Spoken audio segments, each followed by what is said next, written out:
bismillahi rahmaani rahim asalaamaaleykum mbokku téléspectateurs yi salaamaaleykum soppeek xarit yi dal leen ak jàmm ci seen kanamu télévision Futur Média ñuy kontaan loolu ci ànd ak yéen salaamaaleykum buntu Afrique ñu ngi nuyu bu baax a baax kilifa diine yeeg kilifa aada yëpp macha allah di ci nuyu itam ki nga xam ne mooy sunu président directeur général.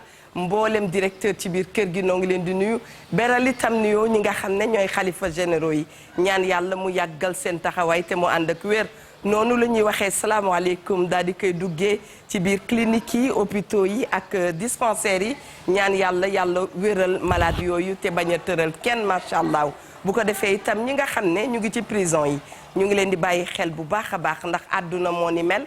te ku fi ne ku ne di nga ñam ci fii am mooy yi xala di ñu dal macha allah waaye bu yàlla feesee suñu xol rek incha allah lépp dana woyof ñu koy ñaanal képp koo xam ne rek yaa ngi ci njàkkare ak ci tiis macha allah bu ñu toogee fii itam xel day dem ci sunuy wasila sunu wayjur yi baax yi ñu ngee ñaan yàlla te nu teel a dem ni ma koy waxee rek saa su ne yàlla na yàlla àtte leen ci njéggalam ak yërmandem yaa rabbi mën na ko yàlla na ko def ñun itam mu yàggal sunu taxawaay ci def lu baax jàppalante bàyyante xel ndax loolu mooy doxal société waree fi tam baaxoo lool di leen indil ay thèmes yu am solo rawatina thème bi nga xam ne mooy wax rek ci rôlu maire yi macha allah seen taxawaay seen rôle ak seen i responsabilité macha allah ñu invité fi nag ki nga xam ne mooy maire Mbacké di maire boo xam ne lu jiitu li daan nañu jëflante ak moom ci li nga xam ne mooy wàllu social mu am ci nag volet bu mag boo xam ne mbiram la nee naa ko kay maire bi daf la fekk rek ci ngay def social ndax yaa ngi woon ci sa yoon macha allah ndaw nu ngi koy dalal bu baax a baax Adja Linguère salaamaaleykum. waaleykum salaam wa rahmatulah. kontaan naa lool ci jàkkaarloo ak yow wallaay maa gën a am mbégte. mbaa yaa ngi ci jàmm. waaw maa ngi sant tey dañoo dugg Mbàkke Bawol sa dëkki maam. tey dañoo dem sama dëkk tey waaye xam nga tey comme sama dëkku maam ba da koo bàyyi mu gent muy kayal tey faaw ñu dem ci loolu maa ngi moom. déedéet bu dugg foofu waay. kon bàyyil ma bàyyi mu sedd parce que ñaar ñi jàkkaar ma. baal ko xamante ak lim fu diggee yëpp ca kër ga. te nga négocier. te yow la ko war a jox nga war ma ko. may yaay pire. te fi mu ne nii damaa banque sax guddi. mbaa du goro yi nii la ñuy def salaamaaleykum nga naan waaja damaa banque. laaj waru gar tëdd ci nelaw. macha allah. dalal ak jàmm Diop jërëjëfati Cheikhul Khadim Cheikh Ahmadou Bamba sunu yaakaar tey ëllëg sama maam yàlla mag Nelson Mandela tëpp koy jaloore ziar mboolem kilifa diine kilifa aday ñaanal suñu maam suñu soppe ba maam Cheikh Tidiane Al Maktoum yàlla yokku leeram tas ci barkeem Serigne Mountakha moom Cheikh Mouhamadou Bassirou yàlla na yan bi woyof lool ci kawam ak mboolem suñu xalif généraux yi Baye Abdoulaye Thiaw laay yàgg fi lool te wér yéene kenn mbaar mi ñun bu ñuy nelaw yéen a ngi ci der bi te jàmmi réew mi rek leen fa bàyyi kon lu ngeen fi yàgg rek suñu njariñ lay doon waaye noonu la ñuy ñaanale yaay diggéen mu dëkk ak soppeem ba Seydina Muhammad sallallahu alayhi wa sallam ak mbooleem ko fa fekk ku ko fekk ci jamono ji ñu toll di waxanteeg yéen mbooleem koo xamante ne yaa ngi ci tiis wala ci naqar ndax la koy waral mooy nga ñàkk ku la jege woon ku la jàppale woon wala ku dëddu ci saw askan ñi ngi la koy jaal te ko la koy massaw di bokk ak yow naqar beeg tiis bi képp ku ci am mbégte itam ñi ngi ànd ak yow ci mbégte moom tey ñaan yàlla mu gën koo yokk mu gën a saawaan baawaan Sénégal a ngi nii li may faral di wax rek ku fi xuloo di xuus booy layoo di tefesu ndax tey jii dollati naa am mbégte waxuma sax fa ma dëkk muy Touba ak Mbàkke waaye nag dellu tey jàkkaarloo ak sama doom wax fa dëgg yàlla am lii la ñuy wax doomi mag dafa metti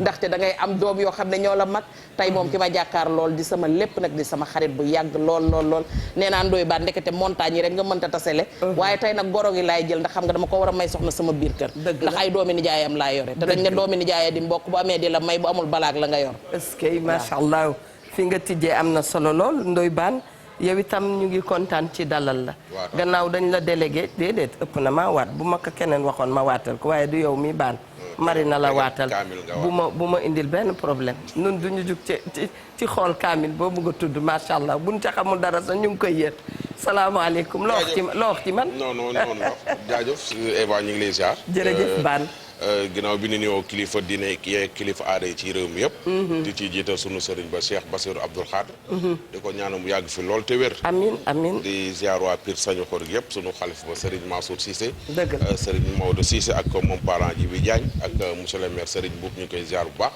ak Baye Bado Dieng ñu ngi koy nuyu sëñ Sidi Mbacke ak notable ya fa ne yëpp ñu ngi leen di nuyu di leen ziar di ñaanal ñëpp jàmm di dalal monsieur le maire de Mbacke monsieur Ndaw ñu ngi koy ziar bu baax di ko ziar di ko dalal jàmm sëñ bi ñu ngi lay ziar bu baax ma lay yóbbanteem nuyoo ci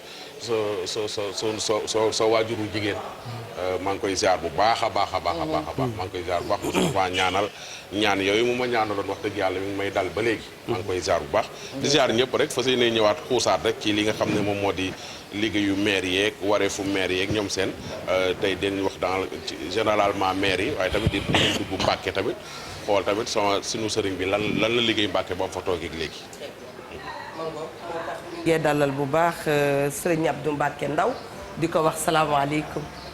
waaleykum salaam wa rahmatulah soxna Eva ñu leen di nuyu borom kër gi muy Youssou Ndour ak administration bi yëpp.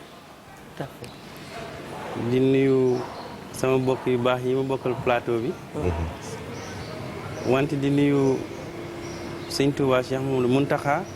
te moom boo ko nuyoo rek nuyu nga kilifay diine yëpp. dëgg. ndax ñun ñëpp benn lañu. dëgg te réeréwuñu. wante di nuyu aussi kilifa aada yi. te boo nuyoo le président de la république. tout à fait. nuyu nga mboolem kilifa aada.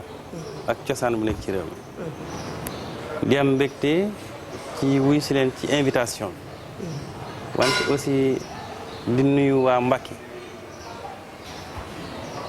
boo nuyu waa Mbacké nuyu naa waa Touba ak département bi yëpp. dëgg la. nuyu Sénégal bi yëpp.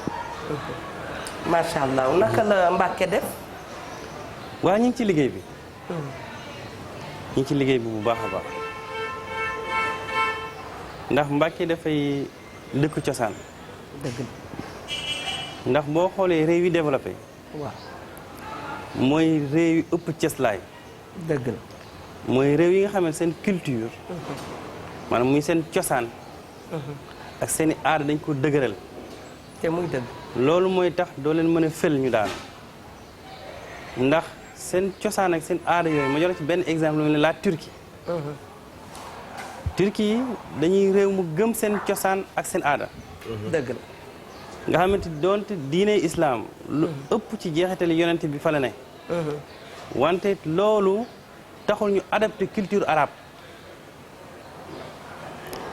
te dañuy wax anglais di wax russie di wax làkk yëpp wante taxul ñu adapté langue yi nga xam ne ak civilisation yi nga xam dañ leen fekk si. maanaam réeruñu dañu téye li ñu yor wante xool li baax feneen ñu boole ko ak li ñu yor moo tax ñu naqare bëma moo tax ñu naqare daane moo tax seen développement dafa doon une développement boobu dafa géré bi dafa am benn dynamique boo xamante pour nga perturber leen du yomb. jërëjëf Mami Linguère. waaw xanaa delluwaat amaan mbégte bu baax a baax rek maa ngi doon xool ba xam gars yi di egsi ba xam lu ñuy wax. wax nga ko dëgg Mbàkke di dëkk bu naqaree yor wax fa dëgg yàlla. di dëkk bu naqaree yor ndaxte li ma la wax sànq rek bi ñuy nuyoo. muy dëkk boo xam ne comme li nga wax aada ak cosaan dafa nekk. waaye ku ci nekk xam ne dëkk bu mel noonu léeg-léeg nga am loo bëgg a doxal xëy na ci yoon bi mu war a jaar. waaye ci jamono bi nga koy war a doxal léeg-léeg ndigal ñëw jóge feneen. bu ko defee mu nekk loo xamante ne léeg-léeg mu indi jaxasoo. muy dëkk boo xamante ne itam xëy na bu ñu naan liggéeyu ndaw ñi. dina nekk lu fa xaw a jafe ndax gis nañ ne ay usine amu fa. amuñu géej amuñu yenn yeeg yeneen yi kon loolu dina nekk lu méttee métti. muy dëkk boo xam ne itam ñu gis ne social bi nga ciy dox yow booba yi yëpp xewagul ñu lay laaj ndax bi nga jëlee mairie ba ak léegi social boobu ndax ñoom waa Mbàkke ñu ngi ci yëg seen bopp wala déet. waaw xam nga dëkk yore dëkk ak jiite organisation non gouvernementale bu def social dafa wuute ndax dëkk dafa bëri ay compétence yu ñu la dénk. dëgg la. compétence yooyu nag faaw pour nga ndax bi ñu waree jouer bi ñu waree tourner émission bi caméraman dafa teew technicien yi teew kenn ku ci nekk lay sax xam-xam nga jëfandikoo ko pour émission bi mën a sotti. dëgg la. ñi nga xam ne seen xam-xam dafa mecc ci développement nattukaay bi nga xam ne moom lay nattee réew yu développé yi ki ko bind mi tudd professeur Amartya Sen indien la ak ku ñu al mahbubul haq moom ay économiste lañ mais ci li ñu xamle mooy ab dëkk d'abord dafa nañ commencé ci émergence ñu ne am réew pour mu émerger il faut ñaari mbir yu taxaw bi ci njëkk il faut moom ay institutions yu fortes mooy il faut am ay njiit yu am gis-gis bu sori waxtaan ci ñi ko war a waxtaanal ñëpp ñu xool réew mi gox bu nekk la fa nekk ca mbell maanaam la fa ne ca ay ressources ñu mettre ko en évidence boole lépp liggéey ci benn programme boo xam programme national lay doon boo xam ne partie prenante yëpp ku ci nekk dañ ci gis sa bopp. bu ñu cadré organiser ko. ñu organiser ko muy un programme. ñu calé ko dans le temps. ñu fexe it ba gox bu ci nekk approprié wu programme bi ñu la jagleel te programme pour bu ñu la ko jagleel pour nga approprié wu ko il faut que ñu boole la ca bañ koy tëgg. beneen bi ci des mu ne il faut que réew yooyu aussi am un secteur privé dynamique ndax réew pour mu développer état dafay fort du dóore mais fort mooy nga intégrer ñëpp jël li nga xam mooy les avantages concurrentiels du pays mettre en évidence ba kenn ku ci nekk gis ci sa bopp bu ku ci nekk sentir nekk soldat bu war a geerali réew mi. gis nga loolu ci Sénégal. Sénégal ñu ngi ci yoon wi ndax gis naa le président de la République mener un excellent programme qui est le programme Sénégal émergent le PSE te PSE boobu niñ ko tëggee baax na pour le Sénégal. ci sa gis-gis. sama gis-gis li ci des nag mooy mise en œuvre ndax bu fekkee le PSE dañ ko liggéey comme ni nga xamante ni accompagnement la boo xamante ni PSE moom moo war a dundal acte 3 de la décentralisation. Parce que le président de la République dafa décentraliser yenn pouvoir bëgg pour que communes yi mun a une communalisation intégrale pour que commune bu ci nekk li nga xamante moom nga am ci ay ressources ñu doole la nga exploiter ko pour mën ci sukkandiku pour développer. D'accord. te développement commune yi soo ko boolee mooy nekk le développement du Sénégal loolu nag bi mu liggéeyee plan Sénégal émergent acte 3 de la décentralisation bi am na aussi des instruments financiers yu am solo. ak des outils de gestion de gouvernance yu am solo yu accompagner mais loolu xam naa bu nee bu ci biir waxtaan wi dañu gën a yaatal. mais pour le cas spécifique de Mbacké. oui. dañu ñëw fekk Mbacké muy benn commune bu complexe ndax Mbacké complicité bi d'abord mooy bañ koy sos doonul woon dëkk moo tax ñu sos ko ndax suñu maam Maharam daara la ko defal. daan jàng ngir mën a sori mbooloo mi moo dem ba yaatu ba agsi fi mu agsi tey di dëkk muy dëkk boo xamante dafa am juróom-benn commune du juróom-benn quartier yooyu ñeenti quartier yëpp xalif général ba fa ne mooy chef de quartier Mbacké Xewar ki ñuy wax sëñ Abdou Mbacké yàllaay bu di xalifa Mamor Diarra mi magi sëñ Touba bokk moom ñaari waajur moom mooy chef de quartier. D'accord. moom mooy tànn ku ko neex mu délégué ko. Très bien. après l'arrêté du maire. Daaru Salaam nga xamante ni sëñ Touba moo sañcoon village boobu. radiyallahu anhu. may ko rakkam maam Cheikh Anta. fi mu toll boo xoolee quartier ba chef de quartier bi mooy le xalif de Daaru Salaam sëñ Abo Mbacké. D'accord. moom la ñuy defal arrêté. nommé ko chef de quartier délégué de quartier moom mu xool ka ko neex mu désigné ko nga xool Paaleen le khalife général des Baye Fall sëñ Cheikh Jëmb Fall moom mooy délégué de quartier mooy seet ku ko neex mu samp ko fa nga xool Mbacké Murit foofa sëñ Modou Moustapha radiyallahu anhu bi muy defar raay bi foofu moo nekkoon quartier général nga xool ne xalifaam mooy seet ka ko neex mu ne nañ désigner ki comme délégué. mais est-ce que noonu la war a demee. xam nga ñoom ñëpp ay citoyen lañ di ay kilifa bokk ci dëkk am droit yi ñëpp am. ba pare di ay kilifa. mais warut a demee naturellement. wala dañ ne Mbacké beneen gestion damay lañ bañ koy gérer. daf souvent peut-être mën nañu wax. non mais dafal Mbacké. dafal ndànk ma wax la gis nga ñun. non c'est une question rek. c'est est-ce que noonu la war a demee. c'est une question. est-ce que ñoom dañoo war a xool ku leen neex rek ñu nommé ko noonu. laisse-moi terminer. voilà.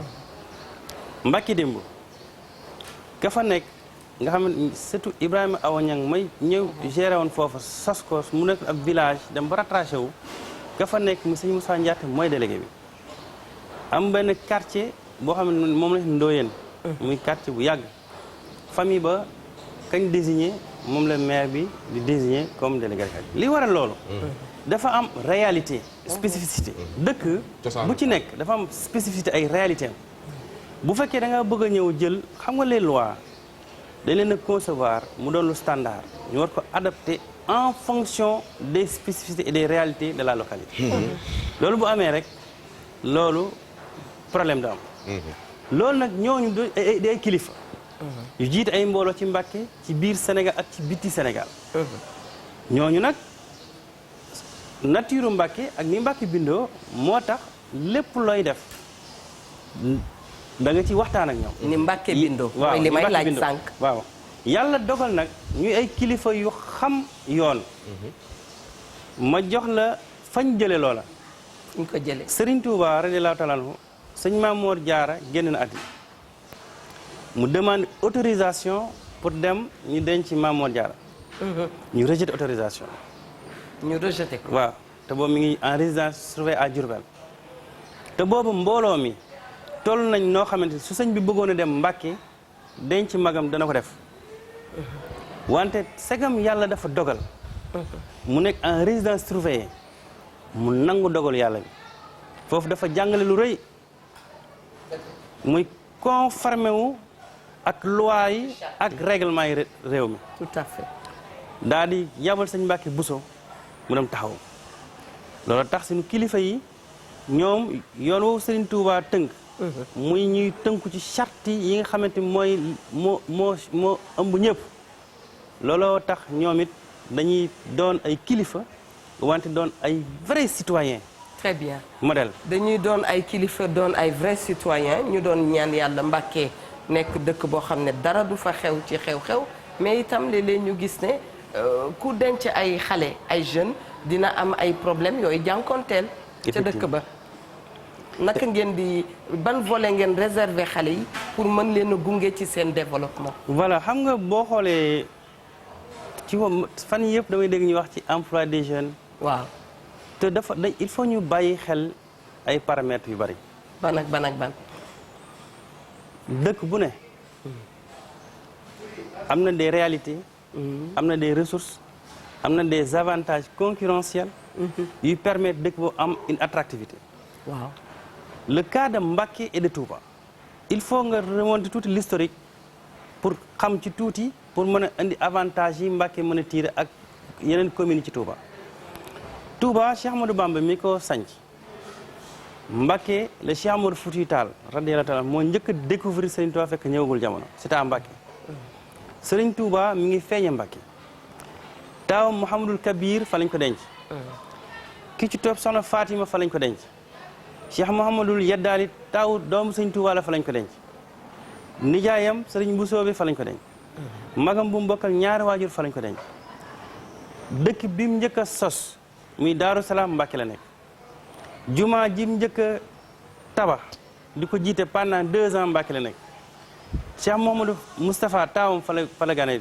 àddina sëñ Fallou fa la gane àddina bi mu jógee ci géej gi fa lañ ko teral Masalikul Jinaan téeréem boobu fa la ko taalif kon sëriñ li mu am Mbacké dafa bari waaw ñëw sanc Touba Touba nekk deuxième grande ville foofu aussi dañ fi indi benn jàngat ndax buñ nee deuxième grande ville bu fekkee région de Dakar la par rapport à Touba nous sommes d'accord mais bu fekkee ville en tant que ville département de Dakar Touba ko ëpp mbooloo département de Guédiawaye Pikine Rufisque ngay boole mu door a boole Touba ñu toll population li ma ciy bëgg a jàng li ma fiy bëgg a génn rek mooy en 2017 waaw Université de Bambey am na benn jàngat bu mu wone le 5 millions de personnes daje nañ ci màggal Touba en 2017 ñu ne l'actif circulant des 3 mois di màggal si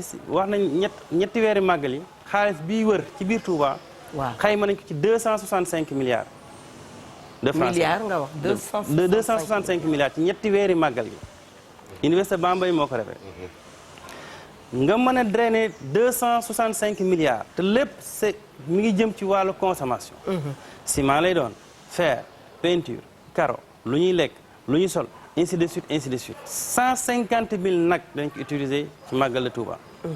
c'est énorme donc nga xool xaalis boobu ni muy duggee Touba ak dëkk yu ko wër génnaat ay commerçant capté ko andi ko Dakar andi ko ci yeneen région li ci des ñu exporté ko ñu importé ci ay marchandises gan boo xool pays asiatiques yi sax ay yeneen réew ñoo ci ëppale avantage ma Mbacké loolu mënuloo am potentialité bu toll noonu.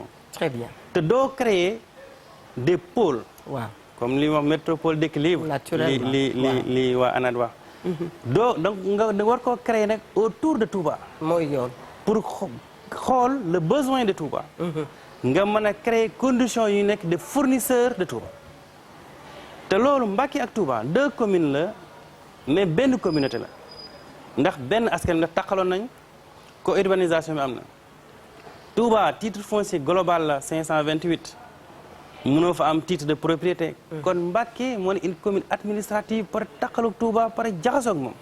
très bien kon Mbacké war a mën a accueillir bépp projet ak bépp investissement privé pour répondre à la demande. Cheikh Abdou ma bàyyi la ak Ndoye Bane waaye nii rek maa ngi jot benn témoignage ci benn nit muy wax ne awa juumu leen ndax kii ku liggéey la ak ajaratu Degen Chimère Diallo rahmatullahi alayha mi ngi yor sa ay vidéo yoo xam ne nee na ba ngeen di évacuer maladie yi fii ci Sénégal di leen yóbbu boobu vidéo dama la koy jaay di leen yóbbu ca Espagne jële ko ba ngeen nekkee kër soxna si ba ngeen àggee ca Espagne ca aéroport ba nee na yëpp mi ngi ak moom kon loolu nag cheikh bi loolu lu may fayeeku la dañ koy féliciter bu baax très bien jamono yi muy def yooyu man mi boo maa ngi woon ak Degen émission ba man maa doon jàpp sax yow li tax xamuma la woon kon bu maa doon nekk sax ci technique ba ma laaj ko li tax xamuma ko woon yow mi yaa non boobu nag leen naan très jeune donte leen naan les hommes de l'ombre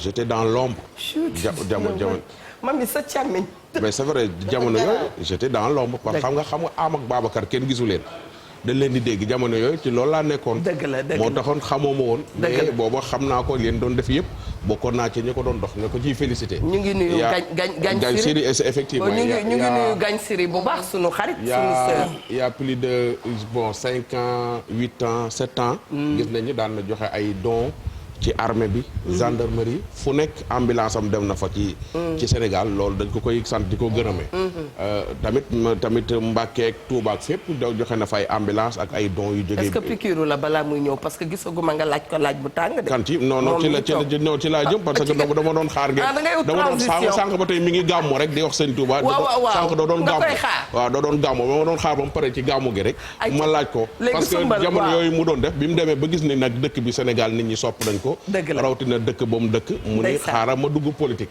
gis nañ ni seen mandat jeex na bu yàgg sax ñoom ba président bi yokkal leen ci yeneen ñaari at fi mu nii def ngeen 7 ans ba jàppal leen dat ñu bëggoon nga wax ñu réellement lan nga def Mbacké loo xam ne mën nañ cee duut baaraam parce que gis nañ ni defal nga fa ay poste de santé yu bari yoo xam ni defe naa ni poste de santé ba nga fa demee amul ay équipement yëpp demee fa noonu marché ba tamit defar nga ko waaye defe naa ay zinc nga fa nekk tamit yooyu yëpp waaw yooyu laa bëggoon nga ñëw ci rek loolu commencement ASC yi nawetaan yi seet si woon nañ ko fii ba muy doog a toog mi ngi dox xam nga nawetaan yi dañuy ñëw jox la enveloppe pour nga maire yi jàppale leen waaw moom mu jox leen ay poussin ni leen ñu dem liggéeyi loolu mooy gis-gisam waaw loolu mooy gisam loolu indi woon na fi coow lu bare bari ñaari point yooyu rek poste de santé bi ak marché bi ak jeunesse bi surtout ASC yi ni nga leen woole woon yoonu liggéey pour yoonu génne xaalis nga ñëw ci ba ñuy doog a dem ci leneen.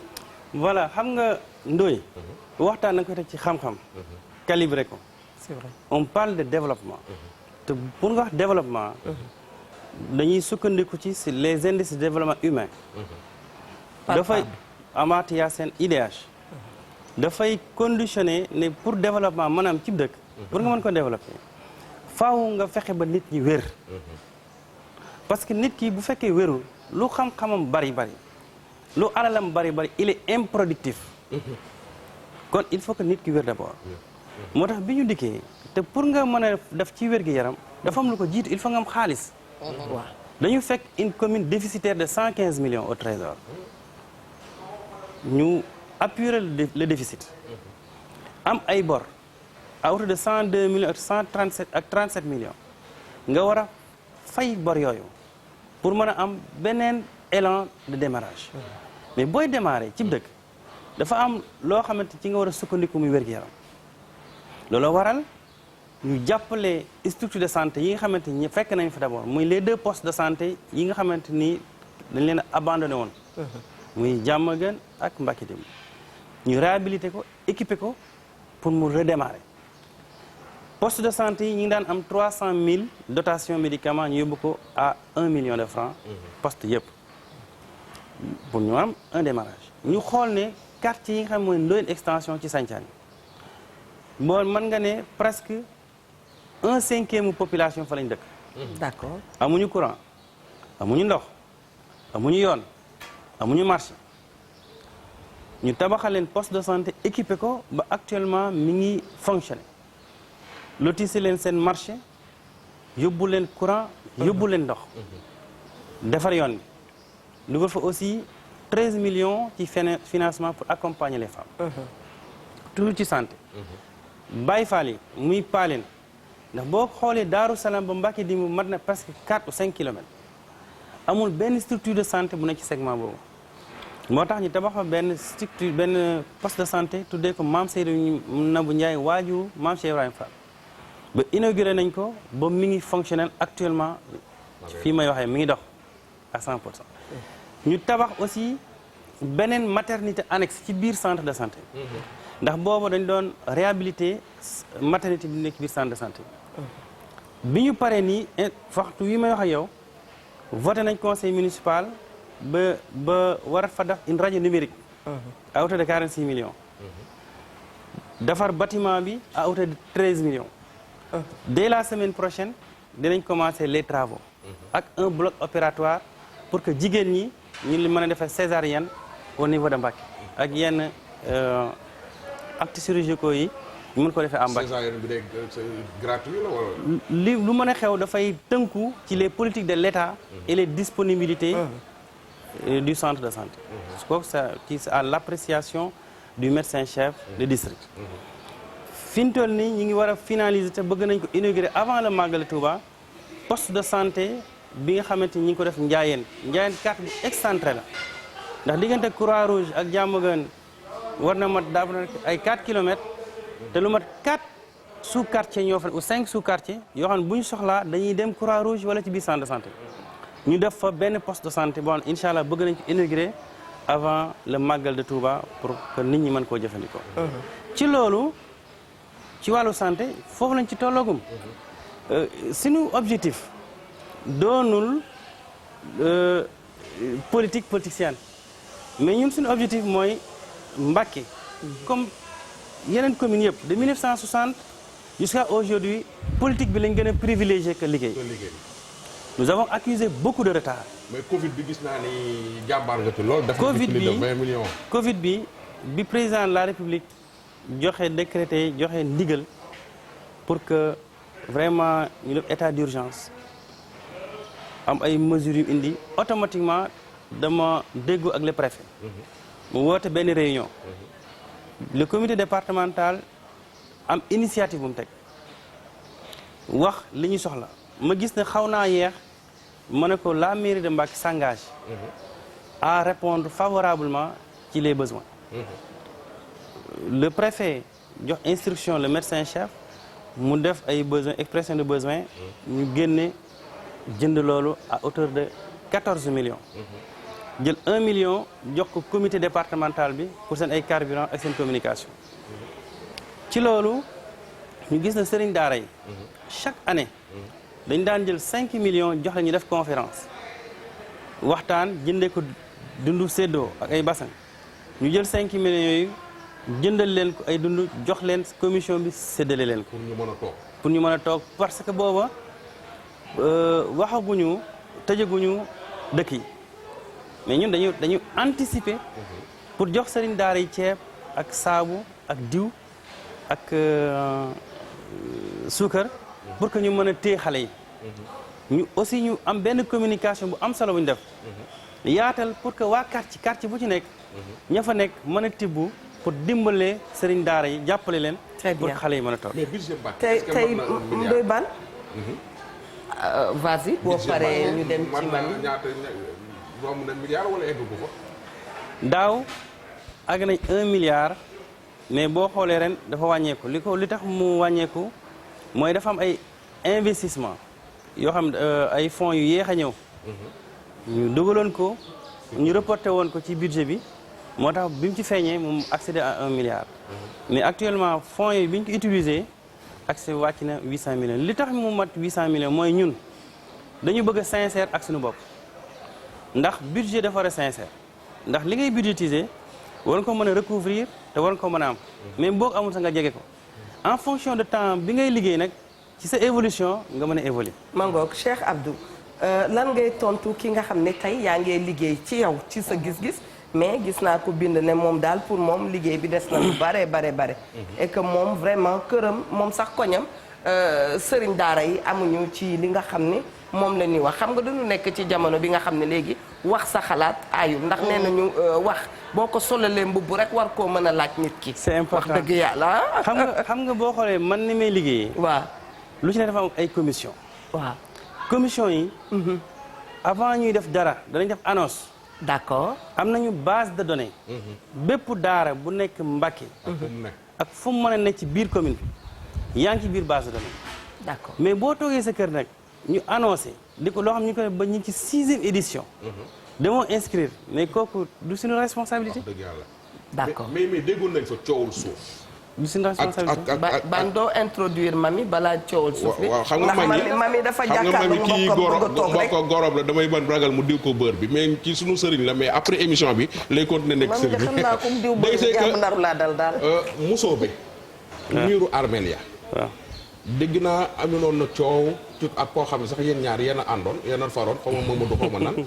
ba indi woon am na ñu naan on souffre de l'assainissement. voilà miiru des bobos d'assainissement am na fa de. miiru musoo bi boobu ay message rek laay jottali. mi ngi doon miiru musoo ñoom ca Mbàkke. miiru armeelu musoo yi. ak école Serigne Massamba. coow la bari woon na fa trop loolu dañ lay may occasion pour nga leeral parce que miir ba ña nga naan 20 millions lañ ca def. miiru armée ñii beneen bi mooy école Massamba bi ñii ngi naan 15 millions coow la bari na est-ce que doo ñu leeralal lan la. xam nga c'est normal on est dans une commune très politique. mais bu fekkente ni xam nga nat la commune Mbàkke amul kubéer moom. waaw xam nga boo xoolee Mbàkke amul kubéer politiciens yi fa la ñuy wàcc. ku dëkk Touba ku jege ci côté yooyu boo ñemewut a egg rek fa ngay cëppee. am na kuy waaj a retraité ku nekkoon xaw ma fan bay waaj a retraité. kon tey su ma toppee Ami Mbàkke d'âge boo demee am na fa moom itam. am na ñoo xam ne dañuy nekk ci am feneen bay waaj a retraité boo nga ñëw ci dëkk bi. xam nga Ami Mbàkke xam nga Ami maa ko jur Ami dafa sob loxo banque lu ne. voilà nous sommes dans une commune très politique. ak école bi waaw. te boo xoolee léeg-léeg da ngay yaakaar ne nit ñi dañoo yab askan wi wala ñu yab aussi autorité yi. maanaam. ndax xam nga commune. démembrement état la lépp looy dépense dafa war a nekk loo xamante ne bureau municipal dañu jox les grandes orientations yi nga xamante ni def na ci biir PDC ndax commune bala ngaa def dara da ngeen lu wax développement communal 5 ans yi lii laa bëgg a def. léegi ci biir bureau municipal dañu am ay orientation ñun kat yaakaar nañu bu ñu defee lii ren lii ak lii ci biir programme bi dana baax.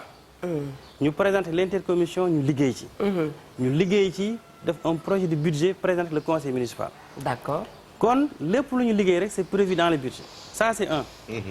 bu ko defee nga yóbbu ko ci autorité administrative muy le préfet bu ko defee moom mu approuvé ko approbation bu amee da ngay am possibilité mën a exercer. payeur bi dafa am responsabilité personnelle et pécuniaire le payeur yilifuma ko préfet yilifu ko moom moo yilif boppam sur tous les paiements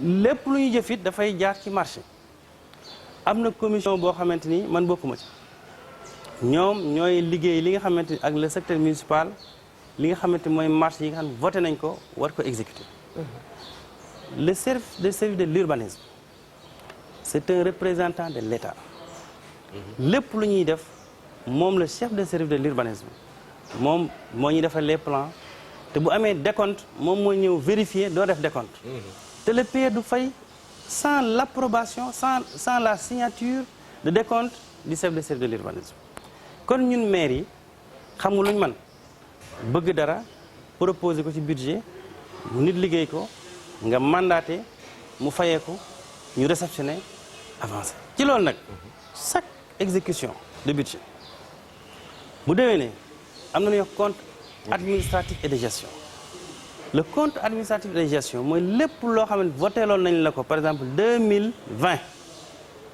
nga exécuté ko pare le payeur dafay produire un document administratif et financier jox ko conseil municipal bi conseil bi ne maire kat voté loon nañ ko daaw 2020 on est en 2021 ñu xool chaque dépense boo xam ne maire def na ko day feeñ ci li nga xamante mooy compte administratif et de gestion kooku su paree ba conseil bi tey ko 3 jours ñu càmbar ko seen kër ñu jox ko préfet mu approuvé mu dem cour des comptes ce qui veut dire que kon noonu la procédure bi tëddee école Sëñ Massamba ñeenti classe opérationnelle moo fa nekkoon mur bi yàqu ñu defar mur de clôture bi 11 millions la ñu coûté le mur de clôture def nañ fa 13 classes opérationnelles ci école bi ndax 4 classes la woon et des abris provisoires ñu génne ko liggéey ci 13 classes opérationnelles yaa dugg ci école yi nee nañu que transport wàlli transport bi tam dafay sooxee parce que élèves yi seen transport voilà ma àggalee école Sëñ Massamba boobu boo xoolee Mbacké 80% des élèves de Mbacké viennent de Touba viennent de Touba waaw élèves Touba yëpp Mbacké la ñuy jàng si d'accord te noonu ñu defee école Sëñ Massamba mu leer nañu 90% élèves yi jàng ci école Sëñ Massamba boobu ñu defar frais ci 11 millions ci mur de clôture bi réhabilitation 29 millions ñun bu ñuy xool 5 à 10% lañ ci am ci élèves d'accord noonu lañ ko liggéeyee aussi ak école Mamor Diarra noonu lañ ko liggéeyee ak école Cheikh Omar Diop noonu lañ ko liggéeyee ak école Mame Cheikh Anta ak école Cheikh Ibrahima Fall réhabilité ko yokk aussi fournitures scolaires yi yóbbu ko 13 millions informatiser toutes les écoles de la commune excepté benn parce que extension électrique bi àggu fa te dina fa àgg ren ba pare jënd leen benn risographie ba am capacité 10 000 copies par jour avec une dotation de 1500 rames de papier pour permettre ndax xam nga composition ak main levée dafa jamono da ko romb moo tax examen yi jamono yi main levée voilà moo tax ñu jënd leen risographie ba am capacité 10 000 copies par jour avec une dotation de 1500 rames de papier pour que école yëpp mën a am accès à des polycopies d'accord léegi loolu ci wàllu éducation fi may wax ak yow nii ñu ngi tabax une grande salle polyvalente avec une bibliothèque municipale pourquoi parce que élèves yi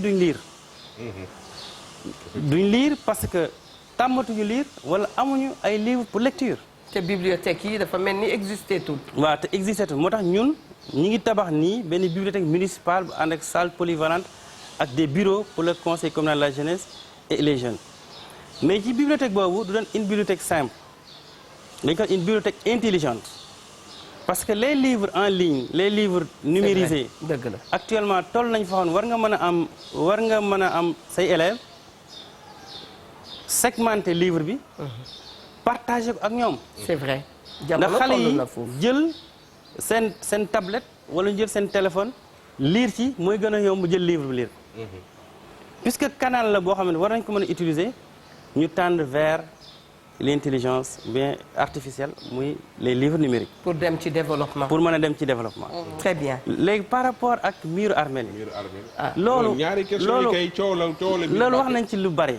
ndax ki ciy wax c'est comme dafa am dossier bu nekk pendant à la justice du ma ci bëgg a wax mais li am solo mooy conseil municipal am na droit ne prévoir na 7 millions pour clôturer miiru bàpp yi ñu xool ne 7 millions yooyu ñu ci prévoir tuuti na ñu ne réaliser wuñ ko mais kooku mën naa figurer ci budget bi mais boo demee ci compte administratif et de gestion bi da ngay gis ne ligne la boo xam utiliser wuñ ko donc ça n'a pas été utilisé miir ba miiree nañ ko moom la wax ce même conseil municipal qui est souverain voté waat na pour que ñu tabax miir boobu ba fii may wax actuellement ñu ngi koy miire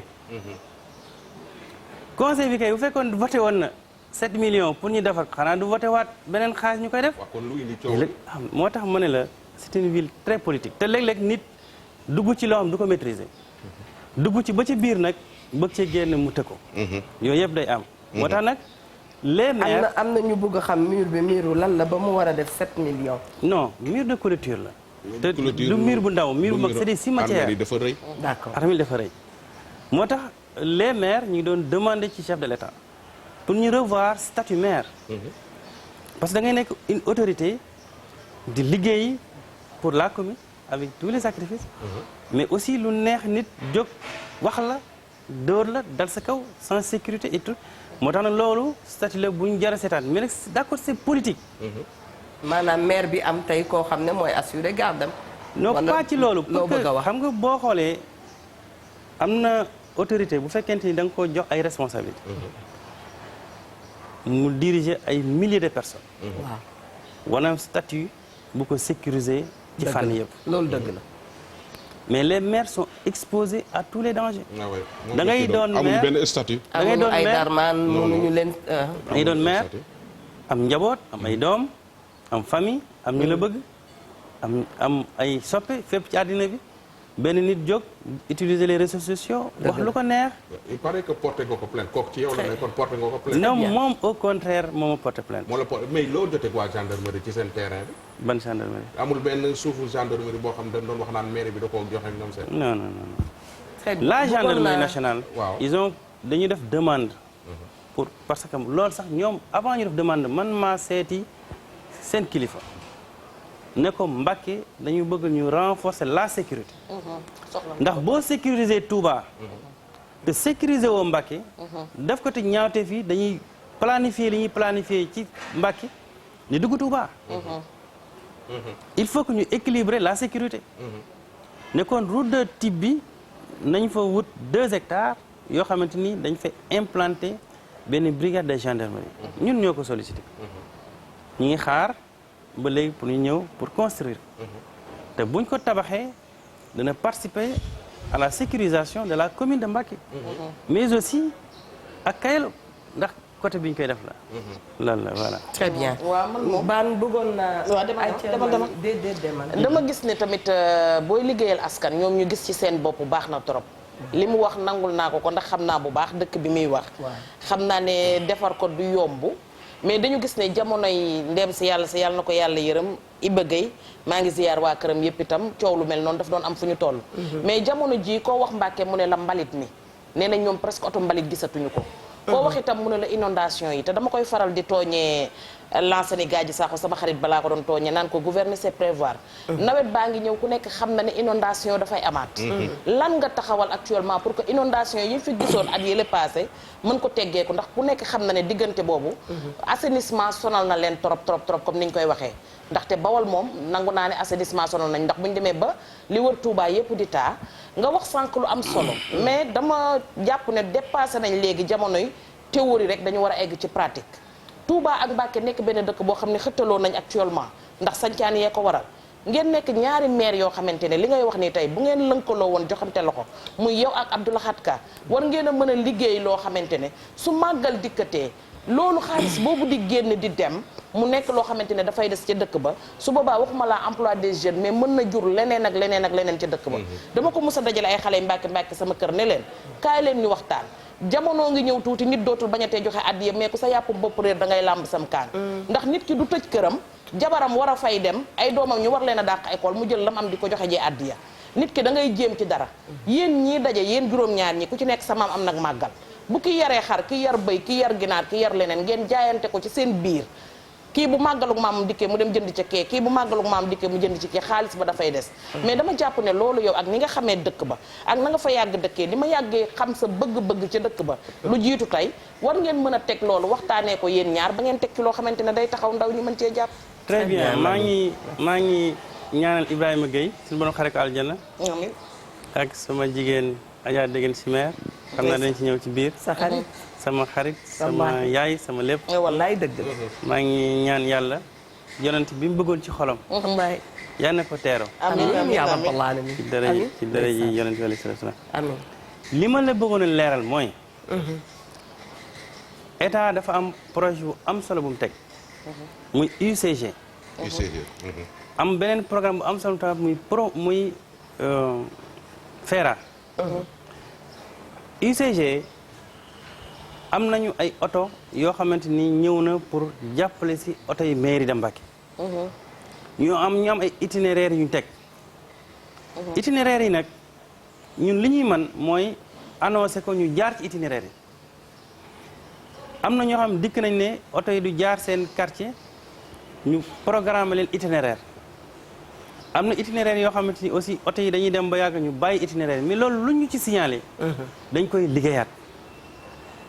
période bii may wax ak yow ñi am opération yu mag yu ñuy def pour les nga xam mooy les dépôts sauvages yi nga xamante tous les 2 mois wala 3 mois dañ koy def mu de grand nettoiement. ci wàllu assainissement état moo ko baaxoo def. fii may wax ak yow biir Mbacké sama mbeddu kër moo ci dàqataa.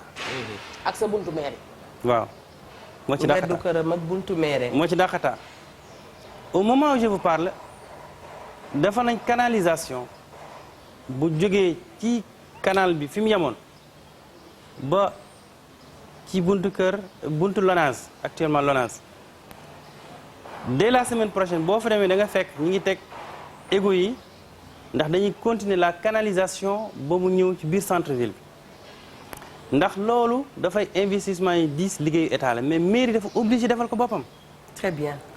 pour que mën a drainer les eaux pluviales pour mu génn centre ville bi jël nañ 4 motopompes yu ànd ak 1500 mètres linéaires daaw moom lañ doon utiliser pour évacuer les eaux pluviales ren les points bas ñaar lañ ci identifié muy gën a métti bi nekk ci centre ville bi ak bi nekk ci quartier bi nga xamante ni mooy quartier koñu teen bi suñu maîtriser ñaari quartier yooyu 4 motopompes yi danañ ko mën a positionner ci yenn point bas yi nga xam ne dana ko mën a yóbbu fenn la ñu amee difficulté mooy fu mel ne Paaleen parce que quartier bi dafa sori te amul déversoir foo mën a sotti ndox mi parce que ay habitation la ñuy wër loolu nag état moom moo war a jël en charge dugal ci loxoom comme ni mu jëlee en charge Kër Massar ak yeneen dëkk dugal ci loxoom pour soulager les populations li ñu ci war ñi ngi koy def en tant que maire et démembrement de l'État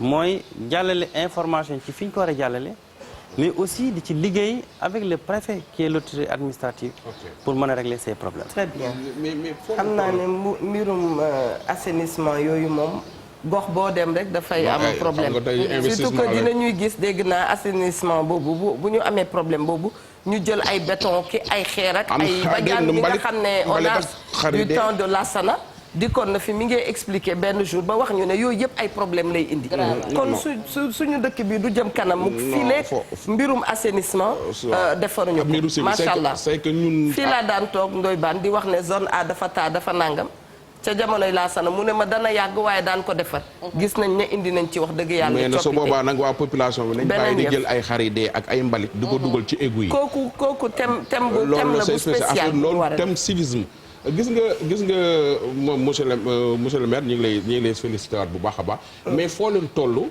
ci ndoxu Mbacké am na ay kuréel bu jóg biir Mbacké di yëngal pour que Mbacké mën a am ndox mu neex. man de gis naa toutes mes félicitations monsieur le maire. voilà vous avez beaucoup fait pour Mbacké gis naa itam contraire bi. addunaa ni mel. foo leen toll ci mbir moomu. ca kuréel googu ca nga bokk ñooñu dañuy politique wala politique ñu wala ñoom ci boppam jox Mbacké ndox mu neex moo leen tax a jóg. li ci am solo mooy Mbacké na am ndox en quantité suffisante et en très bonne qualité. loolu rôle maire la. pour mu porter ce combat le président de la République wax dëgg yàlla ñu ngi ko ci félicité di ko ci sant.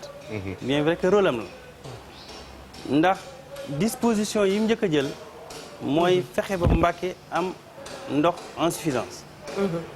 loolu bi mu duggee ci noppam joxe na des instructions fortes pour que ñu defal ñu 2 forages. d'accord en 2018. ndax benn forage bu mag bi fi nekkoon le F2 dafa daggoon ba perte 60% de production bi ñu defaree le F3 moom la ñu installé mu commencé fonctionner normalement beneen bi actuellement mi ngi en stand-by en 2004 li waral motivation bi gën a am mooy dafa am benn kuréel bu jógoon di xeex ndox mi ne ndox mi dafa am xorom te dafa chômage. te loolu li ko waral mooy dañu nekk ci bassin arachidier. d'accord moo dal ñëpp commune yi nekk ci bassin arachidier bi ñu dem ab diir taxaw en 2019 am beneen kuréel bu jógaat di ay doomi Mbàkke te li ñuy wax it lu ñu constaté la ndax man mii di wax ak yow même bu ma dee fay facture ndox damay jënd aussi ndox boo xamante ni pour naan ndax mënees ko utiliser pour naan. bi kuréel gi jógee it waxtaan nañ ci mu mujj mu doon ay ñetti kuréel mais ñetti kuréel yooyu it lépp lu ñu mën a wax it man ca laa bokk. ñetti kuréel dégguwuñu xanaa. mais ñoom xam li ci am solo li waa ji waxoon rek. de monde différent en un futur commun. très bien mën nañ ku ci nekk am na approche booy jël mais l'objectif benn la rek mooy nañu am ndox mu doy. mais aussi ndox mu neex. bu am qualité foofu it. très bien le chef de l'État. waaw tamit xaarut. il a été aussi réactif. d'accord joxe na des instructions fortes pour que ñu gas ñaari forage à Sadio. d'accord defar 2 châteaux d'eau benn château d'eau bu 2000 mètres cubes. forage yi commencé nañ ko. 2 châteaux d'eau benn château d'eau bu 2000 mètres cubes bu mat château d'eau bii nekk actuellement bu ko mat 2 fois bu gën a rëy 2 fois. très bien ak une réserve de 1000 mètres cubes. mi ngi nekk ci yoon waaw ce qui veut dire que dañu am kon 3000 mètres cubes de réserve d'eau. incha allah buy jógee Sadio pour mën a alimenter Mbacké ci ndox mu sell. ci ndox mu neex. mais aussi je tiens à féliciter aussi. kii groupe yooyu yëpp. nga doon yëngal. doon yëngatu. dëgg la ndax loolu. est-ce que ñoom suñuy dajaloo dinañ la woo en tant que maire. man sama rôle mooy. waaw ñoom c'est des associations. moi je suis un maire.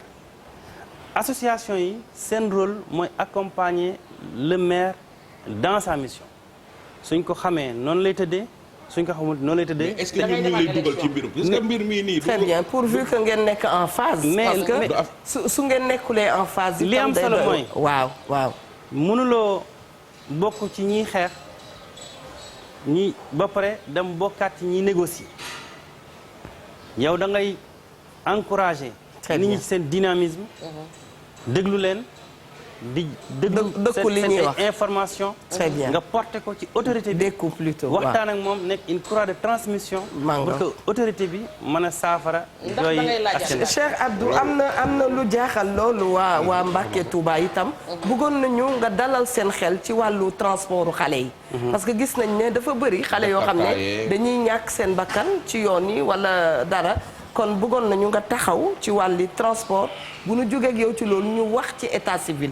parce que tam xale yi bëri na ay problèmes yoo xam ne dafa nekk ci wàllu état civil lu ñu soxal la ci maire bu fi teew. voilà boobu yow laa koy jukkil def nañ fi état civil ba tàyyi moom Ndoye Bane indil ñu ay info yu fa jóge ñu wax ci xale yi ak yoon yeeg oto yi. voilà côté transport xale yi. waaw. au moment où je vous parle. am nañu benn projet de régie de transport scolaire. incha allah pour 20 bus. am nañu partenaire muy Tata. d'accord. mais boo xoolee code des marchés publics. waaw. bien vrai que régulateur la. mais aussi am na fu muy indi yenn gàllankoor. day yeexal liggéey bi. ndax ñun mairie. waaw. amuñu xaalis cash buñ ko jëndee. dëgg la. mais am nañu partenariat. am nañu partenaire muy ki nga xamante mooy Tata. mu pare pour jox ñu des bus. d'accord. ñu joxe redevance. d'accord. chaque année ñu fay wala tous les 6 mois ñu fay. mais nous sommes bloqués par le code des marchés. beneen possibilité ba am mooy franchise ñu jël ay bus di fay par weer te loolu dafay metti. ce qui veut dire que le besoin est là te ñun aussi am nañu possibilité bi pour def ko ndax am nañu apport am nañu projet bi. waaw mais code bi daf ñu tënk ñun ñëpp. code bi bu leen tënkee yaakaaruloo ne boo ci dugaloon loxo chef de l'État. parce que léegi ci loolu. waaw bind nañu pour mën a am. waaw au moins ay assouplissement. waaw kañ pour accompagner ces enfants. c'est vrai. conseil départemental de Mbacké. am na ci xalaat. incha allah. am na sax lu mu démarré mais aussi ak yenn jafe-jafe yi tax na mënul évoluer mais li am solo mooy. depuis 2 ans on a ce projet te ñi ngi ciy dox léegi nag am na d'autres propositions d'autres perspectives yoo xamante ni exploitable pour régler définitivement ce problème mais fi ñu jëm ak Touba muy cette convention d'intercommunalité dina rataxal dina yombal te dana tax mu gën a gaaw ndax élèves yi Touba lañ dëkk waaw ñoo leen di recevoir Touba ak Mbacké 2 communes administratives la mais benn communauté la kon nangu nga li ma doon wax sànq ni il faut que ñaari sori nañ maire ci ànd liggéey sori nañ ci pour que mu mën a dem sori nañ ci dañoo toll ci phase yéen a ngi ci état finalisation. civil dama koy jox sama question mu yóbbaale yéen a ngi ci état civil dinaa ci ñëw parce que maa ngi lay wax ne la li ñu fay jaawale xale yi dafa bari trop ci état civil yow sax say këyit dama ko bëgg a xool non man baaxle naa mais sama dama am rakk joo xamante ne ndeysaan dem na ba ñu def ko meilleur élève Touba mu dem Mariama Ba mais mujjoon na am problème boo xam ne famille bi yëpp suñ jógul woon taxaw xëy na jàngam du woon baax ndaxte dañu jaawale may ak meey këyit yi ndax ci këyit yi ba nga xamante ne dañ ci mujj taxaw ci def ci ay effort yu rëy rëy mais am na tey ñu dëkk Mbàkke wala ñu dëkk Touba ñoo xam ne mënuñu loolu jóg beeg ñëw beeg dem bi ak dugg bi Dakar ak génn duñu ko mën kon mooy li ma la doon wax sànq monsieur le maire mooy que yéen ñaari maire yi il faut ngeen liggéey pour dimbali ñu ñun askan wa fa dëkkee xam nga lu tax soo yeewoo suba teel sa yaram bi dafay daw ndax da ngay gis xale yi dañuy lang ci Mbàkke Touba yi Touba su sa doom xasee ba am entrée en 6e li ngay njëkk a def mooy sa fit dafay dem ndax yaa ngi xalaat xale bi dem bu mu war a dem di yendu ji Mbàkke yaa ngi xalaat xale bi transport bi ko war a yóbbu nan lay def pour dem dellu si diggante boobu lu nekk xaj na fa beneen bi si des mooy insécurité bi il faut ngeen liggéey yéen ñaar tamit pour que mu ñu mën ñu dimbali ndax li mu wax sànq dafa am solo te loolu dama bëgg mu taxaw ci même bu fekkee ne dafay laajaat mairie bu Mbàkke loolu moom na ngeen ko yóbbaale mooy que ñiy dugg Touba di fa toj chaque jour Mbàkke la ñuy programmer Kayal wala Tiib ci yoon boobu rek la ñuy jógee di ñëw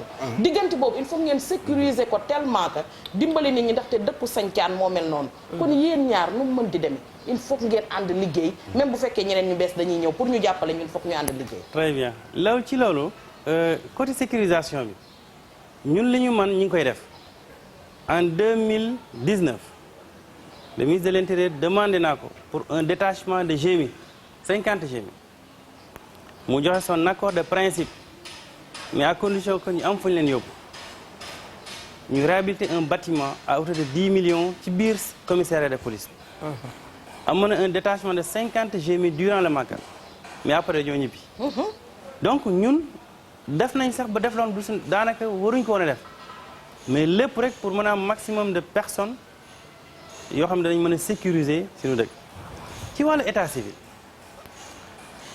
en 2015 dañu def benn audit bu état civil parce que bi ñu dikkee on avait un programme ci biir programme bi mooy nañu liggéey ci état civil ba sécuriser ko parce que tubaab yi duñ suñu ay njaatige suñuy nawle lañu li ñuy def xam-xam ak xel lañ koy def ak volonté. am na lu ñu baaxle. voilà ñun aussi waruñu nekk rek bëgg a topp ci li fi nekkoon de 1960 jusqu'à nos jours dañu auditer li nga xamante ni mooy état civil bi audition bi jàllee malheureusement am na suñ 5 agents yu ci am jafe-jafe ñu téye leen juróom-benn weer. am na daan mbuxum ay agent yu am nga ci jot nga ci dund kon li xew. voilà léegi bi ñu defee audit bi loolu la révélé. d'accord mu dal ci natt bi dal suñu ay agents. loolu nag moo ñu permettre ñu mën a dem ci phase informatiser le système. nga xam dañu informatiser le système mu am benn logiciel errant c'est-à-dire boo ñëwatee ci poste de ci guichet bi. ki nga fay fekk mun laa defal kayitu juddu. waaw kañ. moom demandeur la machine bi la tiim da nga koy jox information demande rek la ci man. d'accord su paree validé mu continuer bu matee 300 l'officier délégué machine bi bloqué mu lancé. bu lancé impression dafay dem ci ki nga xamante ni mooy chef de bureau état civil. le chef de bureau état civil jël imprimé yi vérifier ci registre ak ci machine am. ba mu existé mu def cachet de conformité pour wane ce document existe.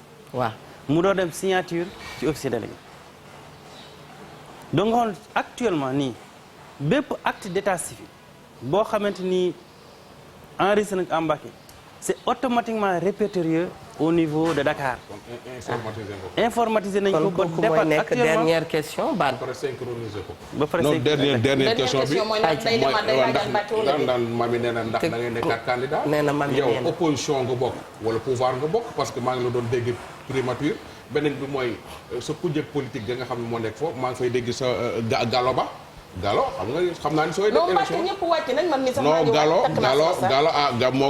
Gallo dina mel ni Modou Lo ak Balla Gaye defe naa ni moom moo Gallo moom du yomb moom may laaj ndax candidat ñu tëjee foofu opposition nga bokk wala pouvoir nga bokk parce que léeg-léeg ma dégg la nga diw bër bi Macky léeg-léeg nga xaw a dóor ay xeer déggoon naa la fi primature man daal xaw foo bokk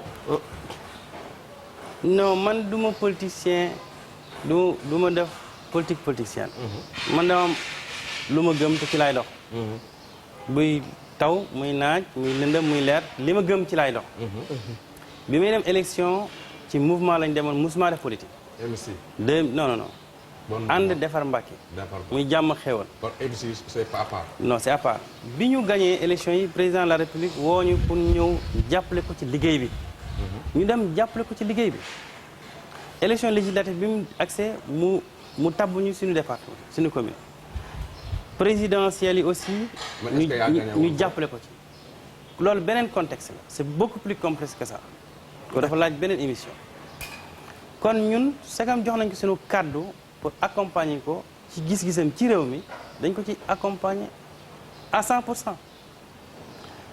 Mbacké am na dynamique bu ñu ko teg am na fu ñu ko jëlee am na fu ñu ko teg ku fa gëjoon 3 ans 4 ans boo ñëwee da nga ko gis benn programme bii rek moo ñu des moom la ñu war a liggéey pour mu gën a dëkk bi gën a am solo ndax éclairage bi lépp dox na muy artisan yi Sénégal gépp bàyyiwuñu leen xel mais ñun jël nañu benn espace ba aménagé fa 291 ateliers et garages plan yi pare na demain la ñuy commencé li nga pour rembler ko pour mën a cadastre ma ñëw installé place yi pour ñu affecté leen ko Mbacké nag day suñu dëkku maam di suñu dëkk ñu def beaucoup de sacrifices pour que Mbacké développé développement dëkk nag dafa laaj beaucoup de sacrifices ba ci njëkk mooy l'ancrage territorial da nga fay dëkk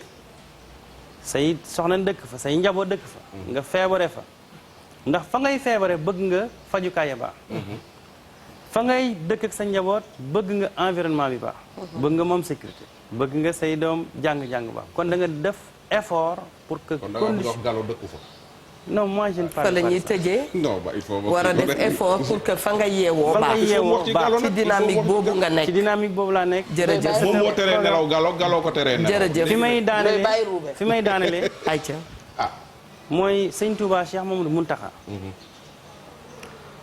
yal na fi yàgg te wér ñëw mairie de Mbacké seet si ma wax ma bëgg-bëggam ne stade bi dama bëgg mu nekk kër Serigne Touba la mairie def délibération jox ko ñu def ko kër Serigne Touba terrain football actuellement état du Sénégal joxe na 1,2 milliard pour ñu defaral ñu benn stade bu 2000 places liggéey bi sori na gazon synthétique bi agsi na tribune bi léegi mu pare projecteur yi agsi na yooyu nag ak tant d'autres projets muy deuxième phase marché bi ndax dañuy yëkkati à l'étage benn bloc bu 44 cantines parmi les 4 blocs kooku actuellement ñuy lancé appel d'offre bi pour mën koo liggéey. Très bien. Les places publiques et tant d'autres projets qui sont en cours. yéen a ngi tendre vers le développement ñu ñaan yàlla. dañuy laaj Mbacké continuer liggéey. waaw nooy def ak Gallo kon. c'est mon jeune frère ñu bàyyi la nga tax xamoo c'est mon jeune frère. ma wax la dara nga xam ko ñaar ñi toog kii bu bindee kii yay maas te bind bu amul maas bu marché très bien Gallo xajal Gallo ñam ndax ñam nga pour Gallo ñam ou bien Gallo da lay bàyyi magam ñam ñamaat. c'est mon jeune frère. on n'est pas dans la diversion. Mbacké nekkuñ ci diversion ak politique politicienne. Mbacké du dëkku caaxaan. dëkk la boo xamante ni dañ ci teg suñu fulla ak suñu fayda. pour que dëkku Serigne Touba boobu mën a développer ànd ak Touba pour mën a tànn communication ci di wax ak waa Mbàkke dañ la ko ñaan sunu xel dafay dem ci waa convention Bawol Bawol sunu xel dafay dem ci jigéen ju mel ni Aminata Tall sunu xel itam dem ba tey ci soxna Aïda Mbodj moom Bambey sunu xel a ngi waaw Bambey sorewul dara sunu xel itam dem ci ki nga xam ne mooy Koura Ndiaye ndax ñoom ñëpp macha allah Mbàkke moo leen ñor plutôt ajaratu Collé Ardo Sow gis nañu nu mu defee woon Bawol 97 wala 98 pour soutenir jigéen ñi nga xam ne ñoo nekk ca Mbàkke Bawol di liggéey di defar ay sër yi rafet te kenn mënu ko woon jaay ca bërëb yooyu macha allah ndax daawul jar kon ba mu ca dugalee loxoom am na lu bare lu mu changé képp ku dëkk Mbàkke daal tey ci bés bi ñu ngi lay nuyu di la sargal macha allah sama xel dem itam ci sunu maam Thierno Diouf Lambaye sama xarit boobu yal na ko yàlla yóbbu ci aljana yi gën a kawe lu bàyyi la nga tàggatoo.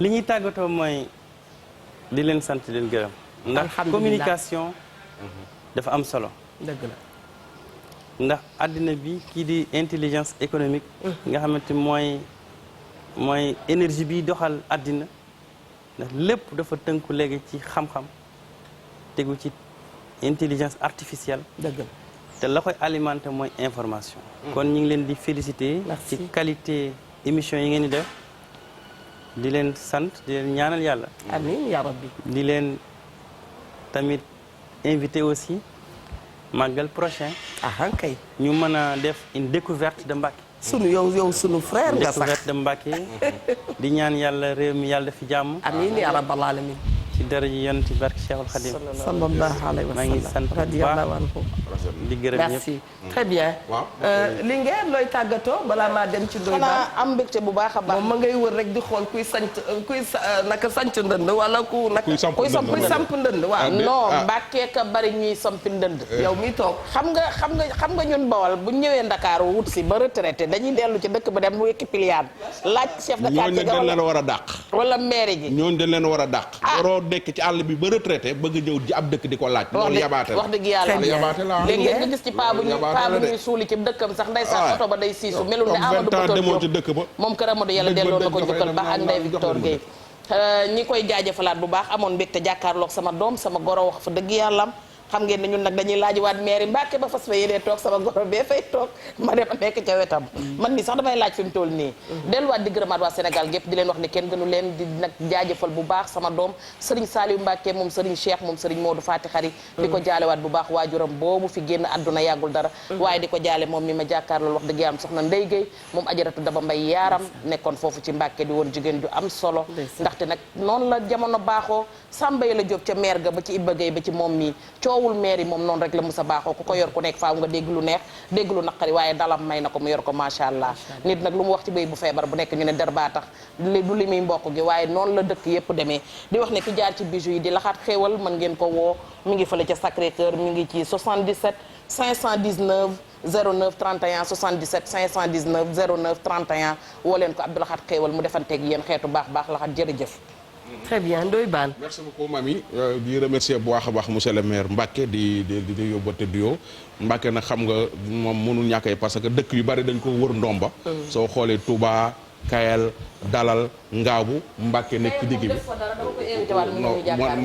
ma ni dëkk yooyu niñ ko wëree ndomb ak ñoom seen xam naa ni daal su ci état bi jàppale maire ya fay nekk defe naa ni mbir bi dina gën a woyof waaye nag xam naa ni rendez-vous moom ak Gallo moom mënta ñàkk mais nag di ko remercier bu baax parce que bi ñuy def suñ tournée yi ci takkal sa masque yeeg avec ànd ak gendarmerie ak police jaaroon nañ Mbàkke ba gise woon nañu ma koy yóbbante nuyoo ci sunu waajuru jigéen woowu ne ci kër ga wax dëgg yàlla di ko ñaan mu yàgg fii lool te wér di nuyu tamit policiers yi fa nekk ak gendarmerie mais gendarmerie ba nag tamit war nga caa góorgóorlu defar ko war gendarmerie ba brigade ba na mel ñaaw na trop jàppale leen tuuti xam naa bokkul ci sa compétence mais nga jàppale leen rek pour que foofu mën a jërëjëf Baye Ndoye Bane ne nga bokkul ci compétence am waaye démb ci teewaayu doomu Ndar bi Cheikh Bamba Dièye mi ngi wax ne na dinañu wax ne nangam bokkul ci compétence su nit ki waaye lay nekk ca dëkk ba yépp itam dana mujj rek ci loxoom gannaaw wax dëgg yàlla état la fa toogal ku toogal état toogal lépp lu mën ci am macha allah ci dëkk yal na yàlla woyofal yen bi bu baax a baax sunu xel itam dafay dem ci soxna maam bu Ngom macha allah keroog rek ñu ngi jaale fii maam Kuna suñu wayjur bu baax boo xam ne maam Kuna boo dafa génn àdduna ñuy ñaan yàlla yaayu Ami Njaay jooju yàlla na ko yàlla yóbbu ca aljana yi gën a kawe ak suñu wayjur yu ñu ñàkk yépp gannaaw nag toogaayu mairie dafay alalu mbooloo ba tey buñ la dénkee alalu mbooloo na nga xam ne faaw di nga def nag compte rendu ak fu way mënti nekk secteur boo mënti nekk na la leer ne liñ la dénk danañ la ko laaj kon boo koy jaarale rek nga jaarale ko yoon fàttali la bu nuy defal suñu bopp di ko defal itam ñi nga xam ne ñoo jàkkaarloo ak ñun yal na yàlla dolli jàmm Sénégal sàmmal ñu suñuy wajur sàmmaale ñu sàmm ñi nga xam ne itam ñooy kilifa yi nekk ci bërëb ya nga xam ne fa la dogal yi mag yi di jóge sàmmal ñu itam Mia Ndour ak waa régie macha allah ndax kontaan nañu loolu itam ci équipe bi nga xam ne mooy wareef naka Ndoye Bane waxee sànq dafa am ñoo xam ne ñooy les hommes de l'ombre te bu ñu dee xool les hommes de l'ombre mooy club bu Mia macha allah rendez-vous suba ak beneen invité lépp rek ci wareefu maire yi jërë ngeen jëf.